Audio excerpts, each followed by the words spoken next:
Use your brain.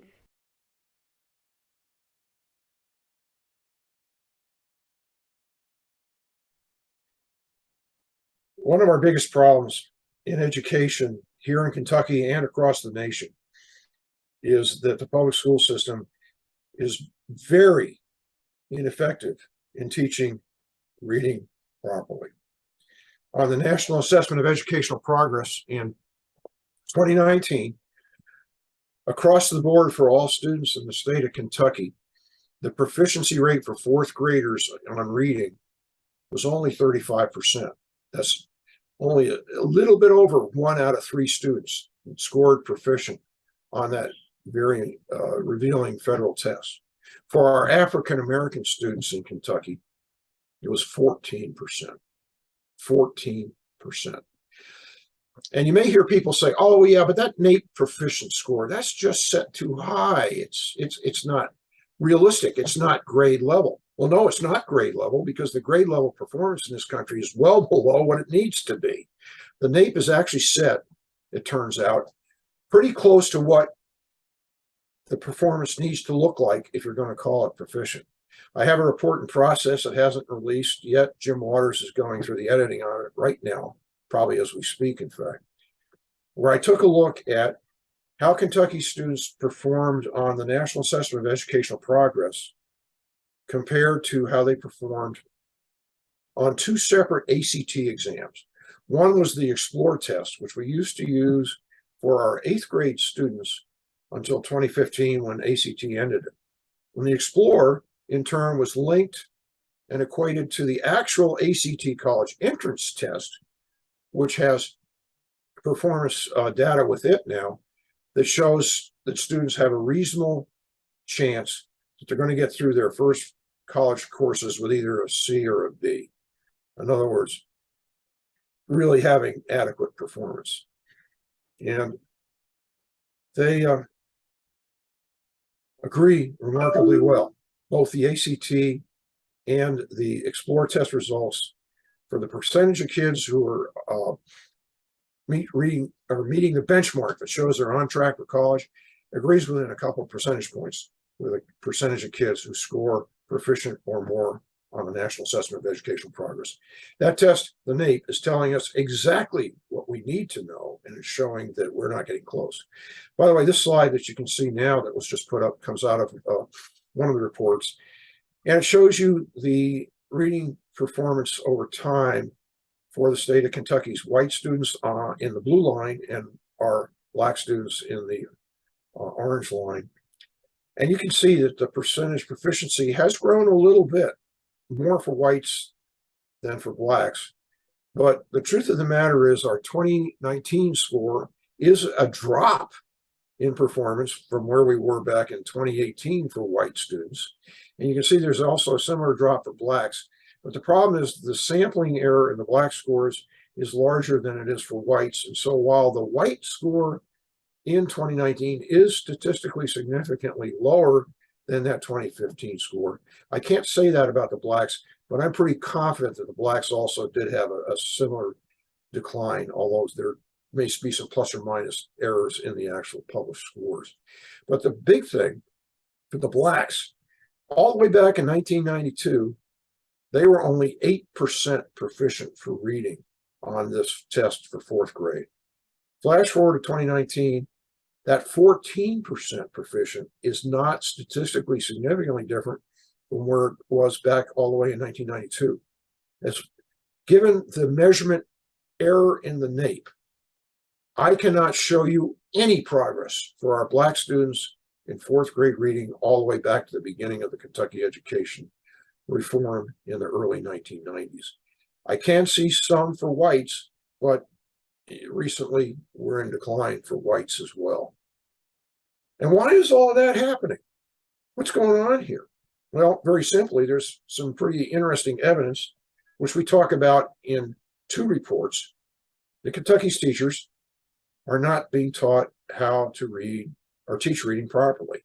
The first of those is a report titled, "What Milton Wright Knew About Reading, But Lots of Teachers Apparently Don't." It's that one. And you might ask, well, who the heck is Milton Wright anyway? Ladies, do either of you know?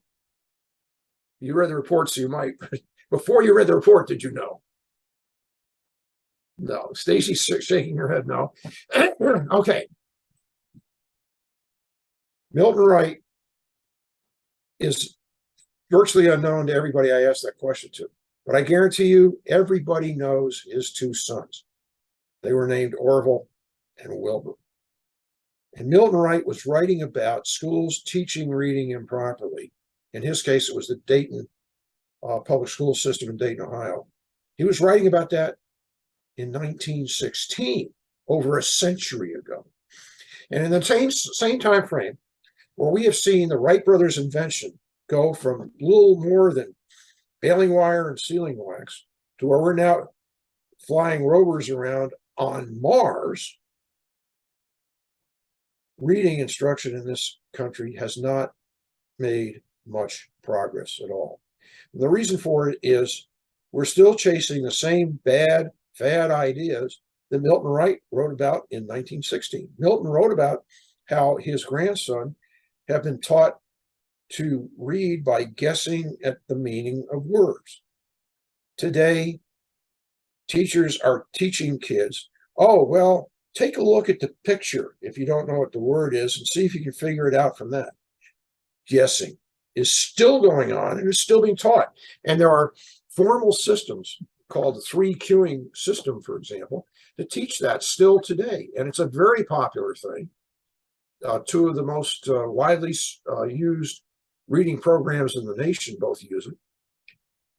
And it's just not right. And the sad thing is, starting about 4 decades ago and coming to a head in the year 2000, when the National Reading Panel issued its report about reading, we now have some pretty good scientific evidence about what you need to do to teach reading properly. And there's 5 things that need to be taught. And guess what the first 2 are? Phonics and phonemic awareness. And you have to start with that. And you have to do that for a reason that's been identified by some really scientific research using special MRI machines called functional MRI machines, where we can actually now look inside the human brain while people are engaged in cognitive activity. And they found some astonishing things with that. They found that weak readers, and especially kids who are considered dyslexic, try to read using an area on the right side of their brain. And that area of the brain is optimized for graphical interpretation. If you're looking at a map, that area is probably going to activate. If you were trying to read the ancient Egyptian hieroglyphic language, that area will be in use. But they found out that strong readers don't use that part of the brain at all. Strong readers actually are using 2 different areas in the left side of their brain when they read. And one of those is the optical area, which takes the signals in from the eye for what it sees on the print page. The other area is the speech area, which recognizes words by their sound and turns them into intelligible understanding inside the brain. And for kids to do good, strong, solid reading, they have to learn how to coordinate the activities on the left side of their brain. Guess how you make that happen? You start out by a very carefully structured program in phonics and phonological awareness. Phonological awareness is the sound combinations that make up a word, and phonics is how the letters in the printed page go together to create those different sounds. And if you do that properly, then you start getting some pretty good left brain activity going. But it takes time and it takes practice. We were told in the beginning of the Kentucky Education Reform Act that phonics was drill and kill. It was boring and it didn't work, they said. And it was just all wrong. Well, now we know those people who told us that, they were the ones who were all wrong. They didn't have a clue what was going on. The truth of the matter is that you have to have drill to develop the skill of reading. And it has to be started properly. That doesn't mean you end there. There are other things that also have to happen. Comprehension has to be built. Vocabulary has to be built. And just basic fluency, which means the ability to read really quickly, has to be built. Those things also have to be worked on, but there's a way you have to do that. When you start out, the teacher does not give children passages to read that they're not ready to decode, that they haven't learned all the phonics and phonemic awareness required to decode the words. Teachers should be reading a lot to younger kids in the classroom and asking them questions about the words and what those reading passages mean. And that's the way you're starting out, developing vocabulary and comprehension. But if they ask the kids to start guessing at the meaning of words and trying to deal with words they haven't learned how to properly decode, bingo, you're going to get a right brain reader and they're going to have problems. And that's why only 35% of the kids in our state, and it's about the same across the country, are not reading well. Now, there's another little piece to the puzzle that we talk about in the Milton Wright report. The National Council on Teacher Quality, which is a national organization that is really trying to improve the quality of classroom instruction, did a research project on the curriculum in education schools for reading and instruction all across the country. They looked at about 25 of our education schools here in Kentucky. And what they found was very disturbing. They found that on average, of those 5 elements I mentioned, phonics, phonemic awareness, the vocabulary and the comprehension and fluency, on average, the curriculum in our education schools in Kentucky only covered 3 of the 5 essential elements. Well, if you don't teach everything that's required to get a good, strong reading program, what do you think is going to happen? We're launching teachers into the classroom who've been certified as qualified to teach, who really don't know everything that's necessary to teach reading.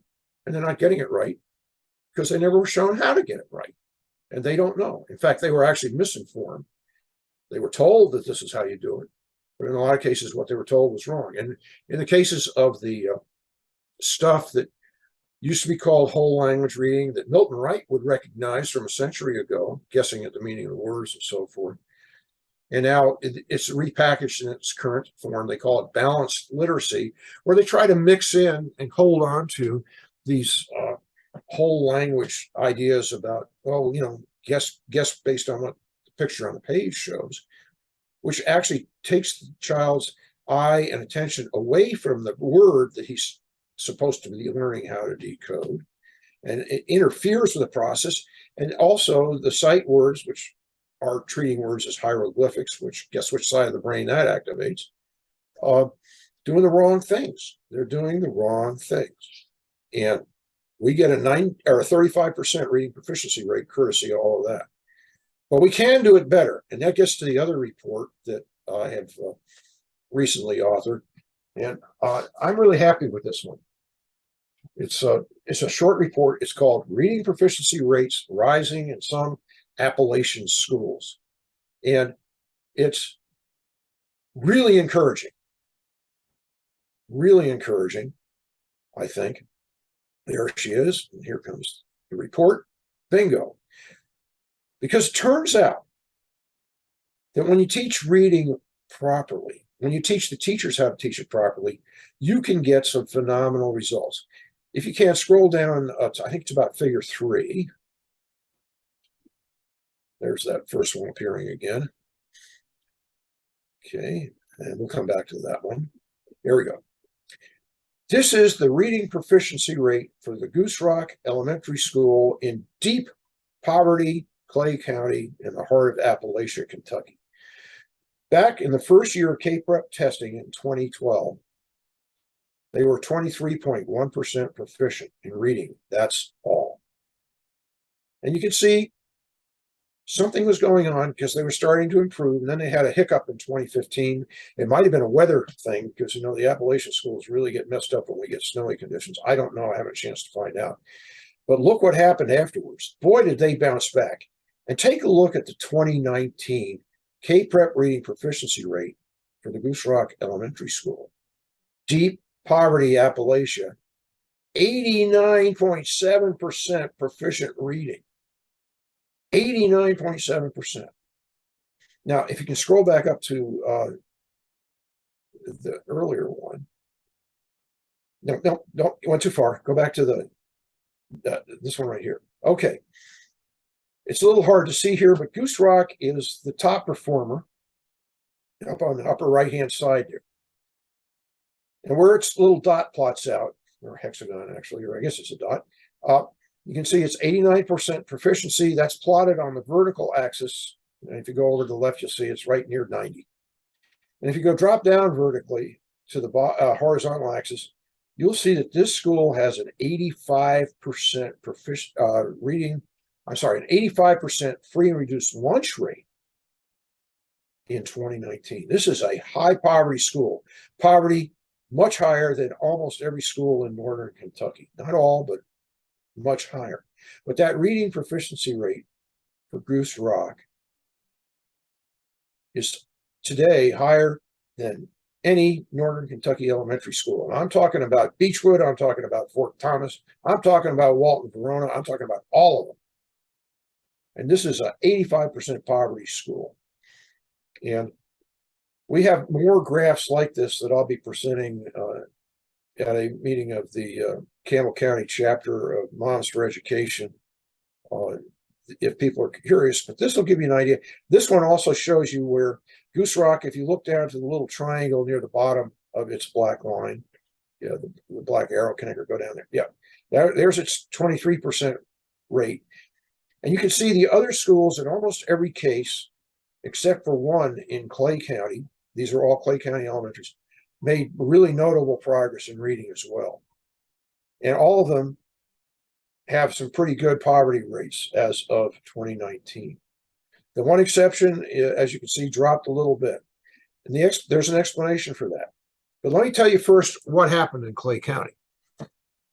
In 2010, a group called the Elgin Children's Foundation, which is a philanthropic group funded with old coal money that wanted to get things in Appalachia running on a better level, moved into Clay County and said, we're going to help retrain your teachers on how to teach reading properly, according to what the scientific research shows works. And they went for it in almost all of their schools. And they adopted the program. And then they started to work. And as you can see, with the example we saw in that previous graph, it didn't happen overnight. It takes time.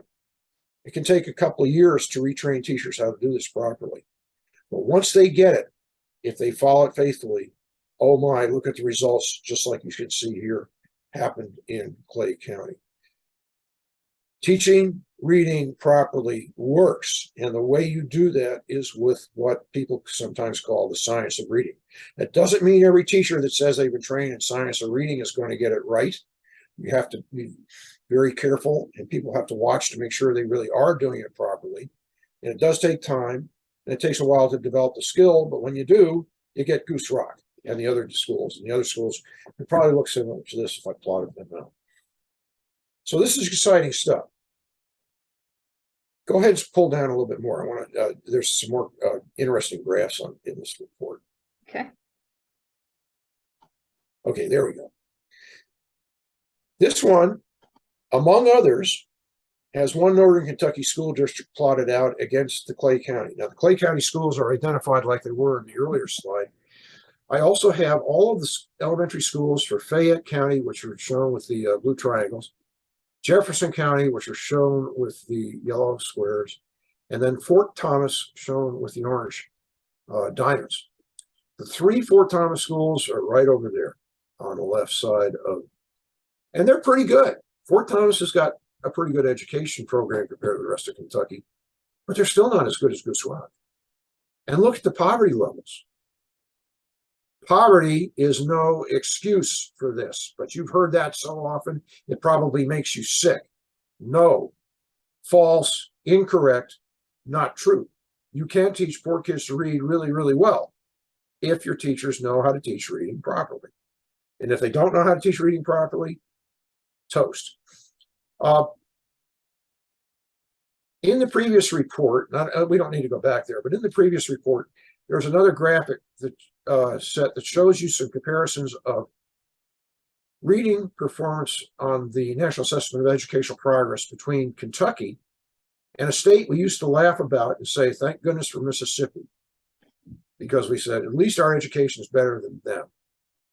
Well, guess what? Not anymore.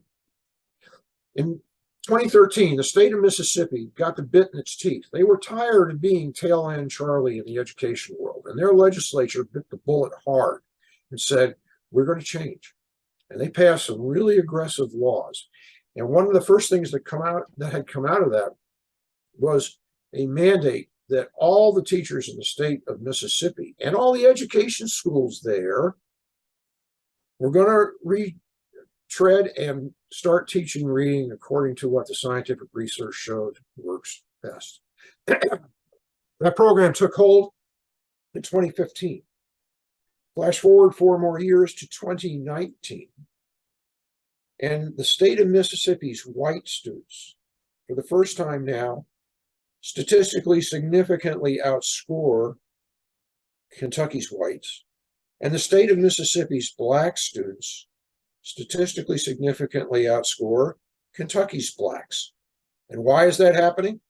Because they brought a program in, a very exciting program, known by its initials LETRS, LETRS, which is basically a 2-year retraining program for teachers on how to teach reading properly.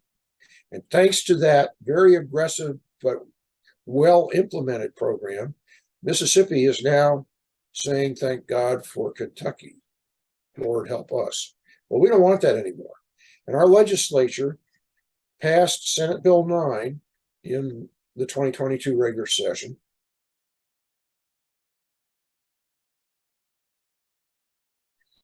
And we're going to start doing some things better too. One of the things it did is it implemented reading academies, and they are bringing the LETRS program to Kentucky. They're starting with a little over 2,000 teachers from across the state who are stepping up to the plate to learn how reading really needs to be taught. And we hope that they're going to go back as they learn that, and they will start teaching the teachers in their school system what they're learning as well.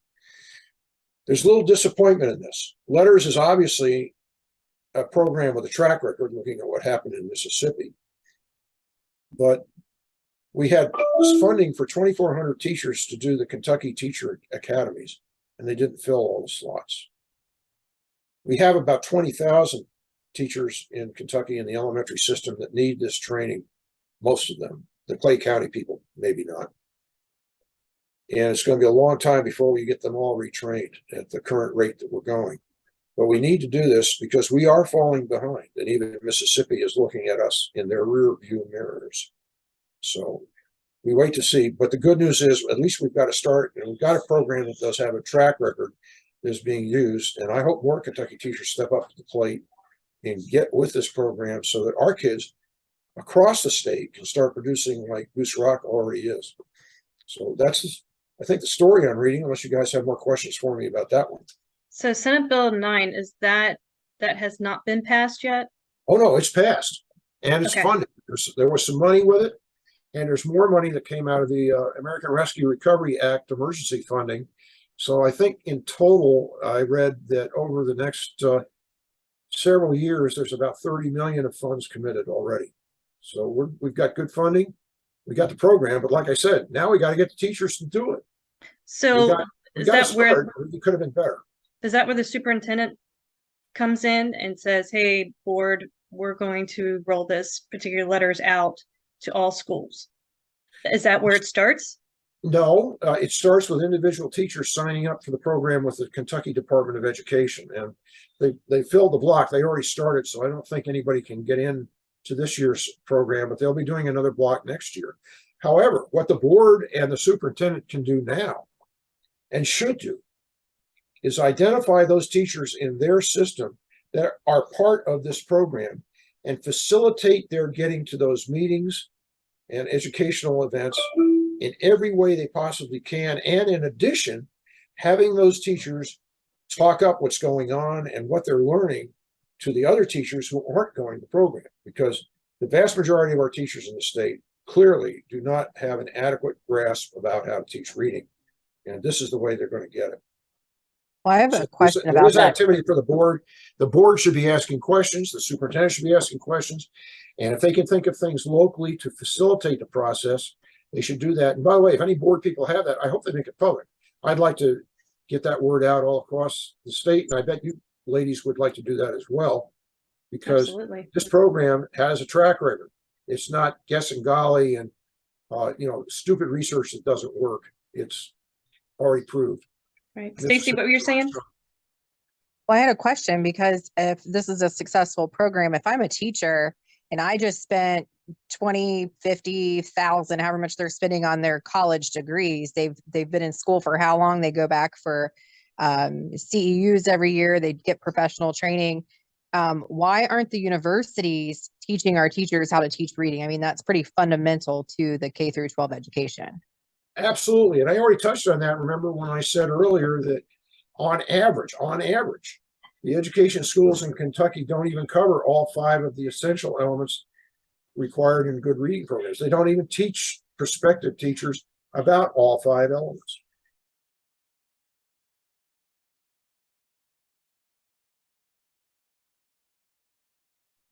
There's a lot of built-in intransigence to change.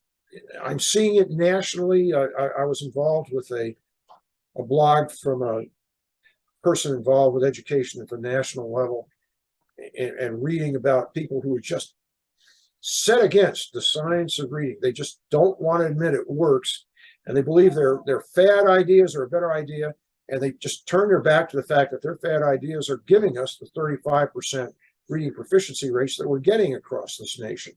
They're oblivious to the results that they're creating, and they keep on. And there could be a couple of reasons. Number one, you hear from teachers who do go through the science of reading training that there's a great amount of remorse after the fact when they realize, oh my gosh, I failed so many students before I learned this. And they feel very badly about it. And I understand that. But we need to help those teachers work through it and say, look, you're changing. You can't help what you weren't taught to do properly the first time by somebody else, or you didn't know. But now that you're no longer ignorant, you got to go forward and not allow that to continue. The other thing is, I think some of these people just can't come to grips with it, and they never will. And there's some interesting questions going down the pipe about legal liability. Those teachers did spend on our order of maybe $50,000 to be taught properly how to teach, and they weren't taught properly how to teach. Could there be some massive class action lawsuits? And how about, for example, all the prisoners we have in our jail? Many of them are illiterate. They were never taught how to read properly. Could they get together for a massive class action lawsuit because they were basically victims of education malpractice? That may be coming down the pike. It's going to be interesting to watch. And it could really shake up the public education system in a very different way. But the truth of the matter of talking about prisoners is we have reading programs for prisoners in a lot of the prisons in this nation, and they take illiterates who are in prison and they teach them how to read. It's not that they could not have learned, it's that they were not taught properly. So Well, parents need to be on guard. I have a question for you, because I recently was doing some research on the Constitution, and the instructor was saying that every school and every household should have a Noah Webster 1828 dictionary, and that diction is so important, especially when we're teaching young children and we're learning about our rights, because Noah Webster was present when the Constitution was written, and he documented the meaning of every word.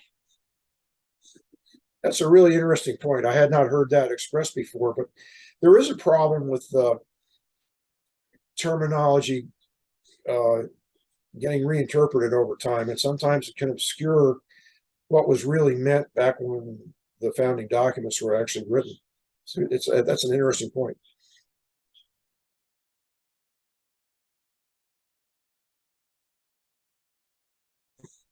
Interesting. By the way, this stuff going on with reading and some of the things we talked about earlier as well, all point towards the real importance of school choice. You can pass all the laws you want. It's not going to change public education. It's too ingrown a bureaucracy for that to really work very well. It hasn't happened in 30 years after the passage of the Kentucky Education Reform Act. We still only have 35% of our kids reading proficiently. Competition and the ability of parents who see their child isn't thriving in one school system to move that child to another school system where they might do better. That's the way you make change. And it makes the existing school systems pay a lot more attention to what they should be doing that a lot of them from inertia or maybe ignorance aren't doing. They will start to figure out what they need to know and don't know if they realize they're going to lose students if they don't do that. No law passed is ever going to make that really happen very well. The competition will. And that's why Bluegrass Institute is a real big fan of school choice. Yeah, we heard a lot of that when our state reps and everybody was running for office. A lot of them were pushing for school choice, obviously for this reason. They understand it. The Bluegrass Institute's done a lot of educating with legislators over the last nearly 2 decades we've been around, and I was doing it even before that. I got started looking at Kentucky education in 1994. Parents are in charge. And I find a lot of people, you guys are basically both parents, I think, is the way you've gotten started in this. I know Stacy was.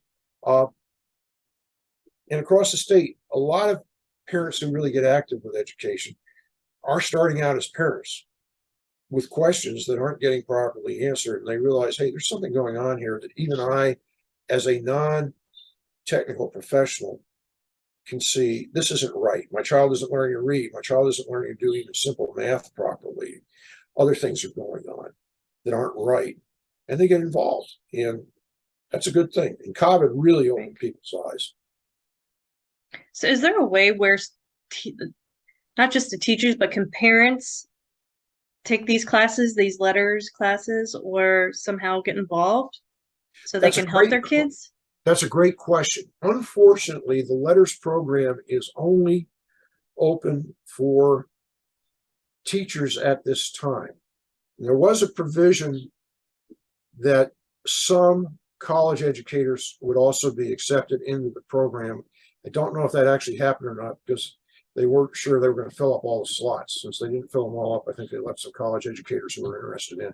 But no, I wanted to attend the launch meetings, and I was not able to do that. This is a professional development program for teachers, and it's not aimed and written at maybe being very digestible for parents who haven't had any education training background. Got it. That doesn't mean that won't change in the future, and I'd like to see it. I'd like to at least see them produce a program to show us what's going on, where they can edit out things they don't want. Well, they always want you to get involved. Parents get involved, get involved. Oh, let's talk about parents getting involved, because that's a different animal. The way parents get involved now is much more powerful than it was back before Senate Bill 1 became effective. Parents need to understand your local board, through its superintendent, has direct and complete control over curriculum. And when the superintendent and your principals are going to make changes to curriculum or textbooks or student support services, that means libraries and the books that go there, among other things, there has to be a chance for stakeholders, which definitely includes parents, to be involved. If there's not a process created in your local district, you need to push them. And if they drag their heels and if they don't do it, then they need to be reported to the Kentucky Office of Education Accountability, because they are then not performing the way the law requires. And that's what OEA is responsible for, is making sure the laws get followed. So you definitely have a path to go. Hopefully, in almost every case, because most of the superintendents wanted this change, and I think the local boards did too, I think they're going to be fairly eager to get involved with this once they find out that the bill actually isn't in force and that they now have responsibilities that they can execute like never before since the passage of the Reform Act back in 1990. So yes, get with your local board. And if the local board isn't getting with what you want, go after them and replace them. It's what American democracy is all about.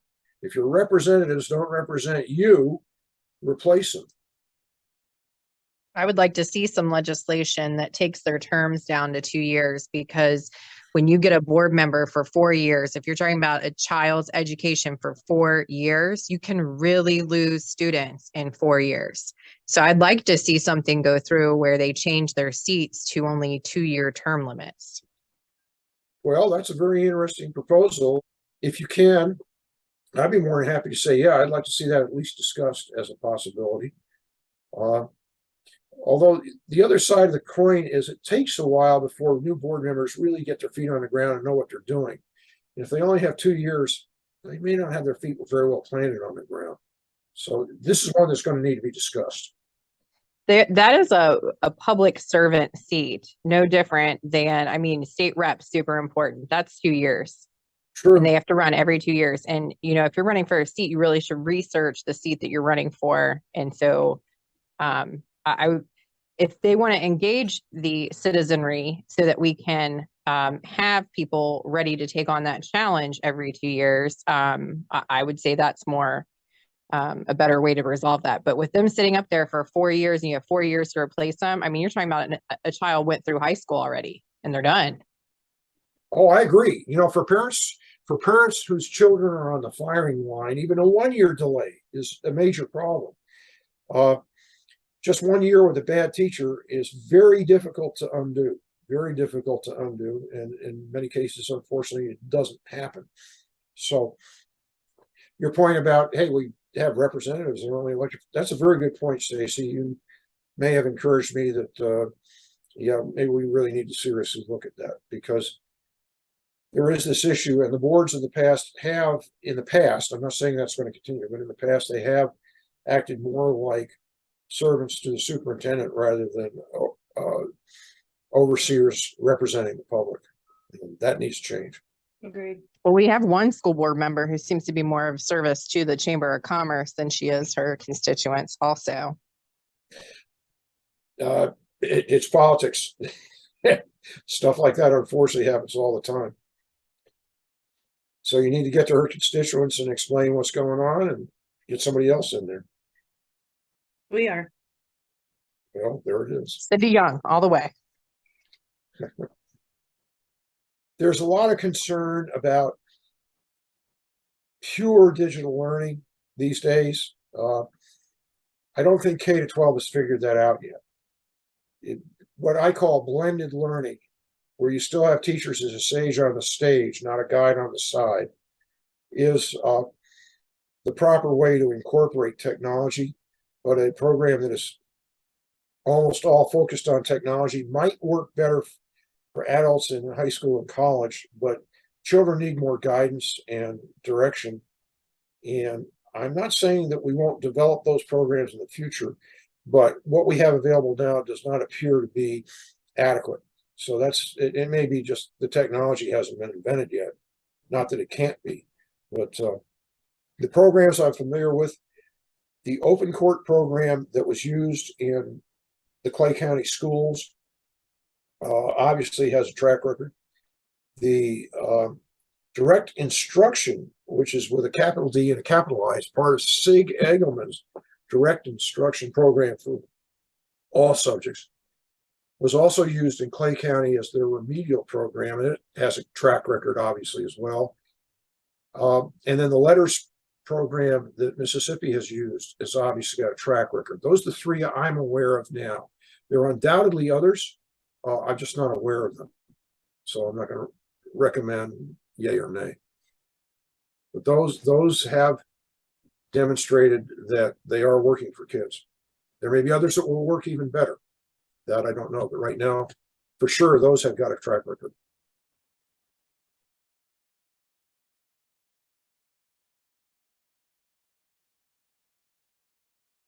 Save the children.